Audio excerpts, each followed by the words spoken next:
Ntombazane Ndlebe, ngize nendaba. Allegedly, ngane zakwethu kuney'ndaba ey'lokhu zithrenda lapha ekuthiwa zenziwa abantu bamatekisi. Lezi ndaba ziqala nje ukuthrenda manje emva kokuthi lapha eMaponya Mall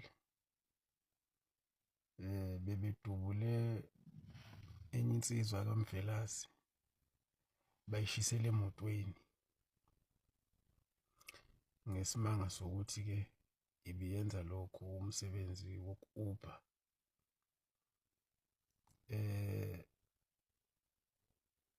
Baphinde bashisa nenye futhi imoto ngaphandle kwale kaMvelase. Kwalimala nenye ingane. Kumanje ingane le inenhlamvu la emhlathini. Odokotela bathi kuyoba cayana ukuthi bayikhiphe leya nhlamvu. Ake bethi ukuyiyeka mhlambe kuzokwenzeka ukuthi inyama igcine mhlambe idudula leya nhlamvu, igcine ikwazi ukuthi ibe sendleleni ukuthi ingaphuma. So ibuhlungu kakhulu-ke bafowethu leya nto leyana eyenzeke laphana amongst us sabantu abamnyama. And even worse, uma ngicabanga ukuthi eMaponya o-taxi driver engibaziyo ba amaZulu, leya nsizwa leyana iwumZulu. Bafowethu angazi ukuthi siyaphi, siyisizwe simnyama uma ngabe senza kanje. Lobudlobongela lobu esibenzayo bafowethu, ibuhlungu leya nto bafowethu. Ibuhlungu kakhulu leya nto eyenzeke lapha eMaponya. Angikaze ngikhulume ngayo ngoba ingizwisa ubuhlungu. Bafowethu mina ngisho ukuthi mhlambe mina ngiyisigora yini. Kodwa nje mina ey'meni ey'ningi bengenza yona i-Uber nami before. So ngiyakhumbula okokuqala kushiswa imoto eMaponya nami ngangikade ngisuke eMaponya. Ngaphinde futhi ngabuya emva kokuthi sekushiswa imoto. Mina-ke ngiyakwazi ukuyikhuluma. Bayazi nje mhlambe abasaye bahlangana nami abazobona le video ukuthi mina ngiyakwazi ukuyikhulumela and it's not easy that you can bully me. Angisuye umuntu othukile, anginankinga nje. So angazi ukuthi kwenzakaleni kuleya nsizwa ukuthi kuze kufike ekutheni bayidubule baze bayishise. Ibuhlungu lento eyenzakale lapha ngane zakwethu. Mina-ke ngikhuluma la ngoba mina personally I'm directly involved kulezi zinto zama-Uber. Kanti ngiphuma ekhaya la kule bhizinisi yamatekisi, kodwa futhi ekhaya angikaze ngizwe kukhulunywa ngokuthi kumele kushiswe abantu, kubulawe abantu, kwenziwe izinto ey'kanjalo. So ngigcina ngiba conflicted in a way, but ngiyazi ukuthi ekhaya izinto ey'njalo cha azenziwa. So kuba buhlungu uma kukhona osomatekisi okanye abantu abasembonini abasebenzisa indluzula towards abanye abantu bakubo.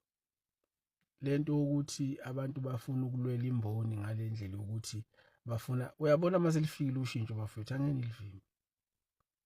Ushintsho uma selifikile angeke nilivimbe. Isikhathi siyashintsha. Ngiyakhumbula ukuthi kudala sasigibela ama-Violent. Sisuke eGoli siye eNatali, sisuke eNatali siye eGoli ngama-Violent. Kwaba wonkomo zophuza, kwaba ama-Super 10, kwaba wombongolwane, kwaba lokhu zama-E20. Manje sihamba ngama-Quantum. So inkathi ziyashintsha bafowethu. So manje ngiyabona sekutrenda lento ukuthi bastophe iy'moto ey'ncane babuze ukuthi ubani laba. Ungenaphi wena emotweni yami? Angazi ngane zakwethu, ngezwa kuthiwa bayayithatha nemoto kumele uyoyikhipha ngo-5,000. Ngiyazi ukuthi kumnandi uma une-tracker because you just call your tracker then they will go and fetch your car. Indaba ka-5,000 udoti lo. But who's got rights to terrorize people like that?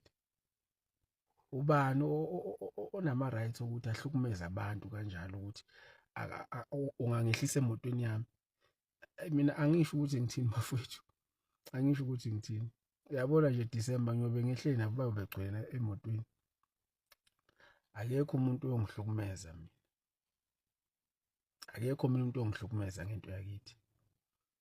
Ngiyacabanga ukuthi-ke lento izodala ukuthi umphakathi ugcine usulwa kanye nabantu bamatekisi, and angeke kube mnandi ngoba la bantu bayadingana.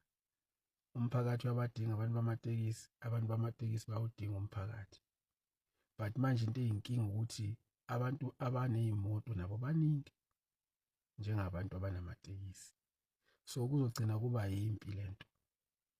And i-Santaco uma ngabe kuwukuthi iyazi ngalento, angikaze ngibone interview-ke mina lutho, kodwa i-Santaco uma ngabe iyazi ngalento, kuzomele ibuye izochazela abantu ukuthi isukaphi lento, because akekho umuntu ozovuma ukuthi ngathi nginemoto mina ngithela uphethroli emotweni yami engiyithengile mina, kuthiwe angingagibezi umndeni wami njengoba nje kuze uDisemba sihamba semakhaya, umndeni wami kumele uyogcwala ematekisini, amatekisi lawa aginqinayo.